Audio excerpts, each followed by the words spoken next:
Hate rising, cyber soldiers, deadliest assignment, climate refugees CBSN, on assignment. In all of our years of tracking, we've never seen this many hate groups, Heidi Bayrish told CBS correspondent Tony Dokapal. Bayrish is the director of Southern Poverty Law Center's, SPLC, intelligence project, which monitors hate group activity online. We've never seen their ideas penetrating the mainstream the way they are. I would say most Americans don't realize how much of this there is. It's been a little over a week since neo-Nazis marched in the streets of Charlottesville, Virginia, chanting "Jews will not replace us."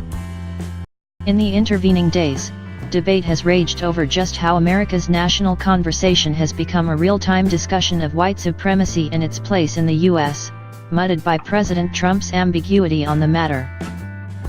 The groups in question, who openly espouse racist views and have felt newly emboldened since the recent presidential campaign, find themselves firmly back in the mainstream. The nation witnessed what's considered one of the in decades as hundreds of demonstrators gathered in Charlottesville. During the rally, a car rammed into a crowd of anti-fascist protesters, injuring dozens and killing. All this against a backdrop of a national debate around the rights and wrongs of maintaining statues that celebrate the Confederacy. The SPLC estimates that there are currently more than 900 hate groups, organizations with beliefs that attack an entire group of people operating in the country. Many of these hate groups subscribe to the ideals of white supremacy. In fact, Bayrish says the number of hate groups has doubled over the past 2 decades, a trend that appears to follow the impact of minorities, financial crisis, and political elections have on society. According to the SPLC, there's a new generation of so-called white nationalism being run by millennials. One of the main organizers of the Unite the Right rally in Charlottesville is the face of this movement. "Well, we have energy, I think, because Donald Trump's election showed that the majority of white Americans, social, working-class America, believes in sovereignty," Heimbach told CBSN, on assignment. Since 2015, almost all healthcare organizations have reported at least one cyber attack. Jennifer Pugh runs their emergency room at Erie County Medical Center in Buffalo, New York, the largest U.S. hospital attacked in the U.S. 2017 so far. She was on staff the morning the hackers infiltrated their system, sending a ransomware note demanding Bitcoin equivalent to $44,000. They froze staff out of their machines, rendering patient files inaccessible in a now familiar MO for hackers. "Honestly, I think it's disgusting. They're attacking some of the most vulnerable members in society by coming after a hospital," Pugh says. The hospital's CEO, Thomas Quatroche, decided not to pay the ransom, but the hack will cost them a lot of money. "This is a form of terrorism. We decided not to pay that ransom, but make no mistake about it, it's going to cost us a lot of money in the long run," he says. Thousands of these attacks, of all scales, take place every day.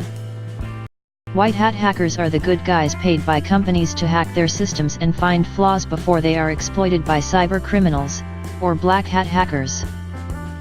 White hat hackers from India report more vulnerabilities to companies from here than hackers anywhere else in the world.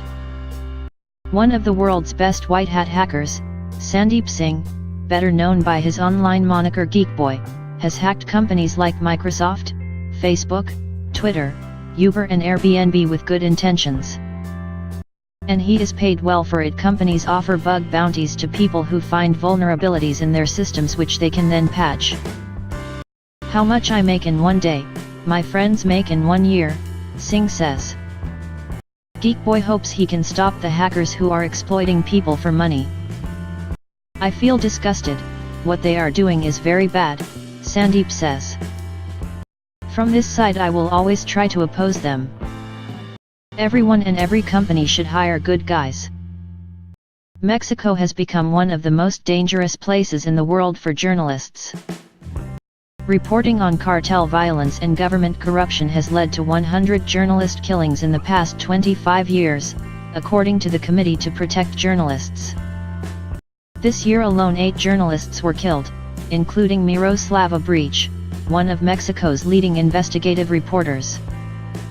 She was gunned down outside her home after reporting on collision between cartels and government. Luis Chaparro, 28, is a freelance journalist who worked closely with Breach at El Norte, a newspaper based in C.D. Juarez.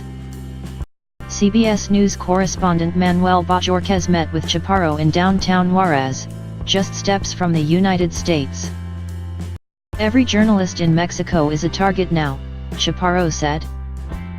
"She was brave. I felt that bullet was too close for me." Oscar Cantu, the owner of El Norte, where Breach's articles were published, said Breach knew she was publishing dangerous content, but never told him she felt in danger, though she must have known. Cantu showed CBS News Breach's final report in which she wrote, "By either threat or just being complicit, the heads of narcos in all of these regions, Chihuahua State, have infiltrated local governments." Cantu believed it was likely that exact report lead to her death. Kiribati, the Pacific island nation with a population of 100,000, faces looming threats due to sea level rise and climate change. The archipelago is made up of 33 coral atolls and lies halfway between Hawaii and Australia. Kiribati native Tere Tekitas says her home was destroyed by an extremely high tide, known as a king tide, when the water surged up from the shoreline without notice as she and her niece lay sleeping. She points to what is now a pool of water, where her home, and many others, once stood. Scientists have said that the island nation, along with other low-lying Pacific nations, could be uninhabitable within decades. According to Ben Strauss, Vice President for Sea Level and Climate Impacts at Climate Central, sea level is rising 50% faster than it was 20 years ago, and that is a real cause for alarm, so it is not a future thing, we are really seeing that acceleration. Kiribati, pronounced Kirabas by locals, has an average elevation of just 6 feet above sea level. For Strauss, and for the people of Kiribati, every increment of sea level rise poses great threat. If your maximum elevation is 6 feet, then by the time we get to 3 feet I think you are in existential stress, you are going to have to evacuate. For the remote country's 33 small islands that are scattered across the ocean, spanning an area the size of Alaska, evacuation is not easy. Residents told CBS News correspondent Seth Doan that they would want to leave Kiribati due to the extreme weather they face. However, the UN does not recognize climate change as grounds for refugee status.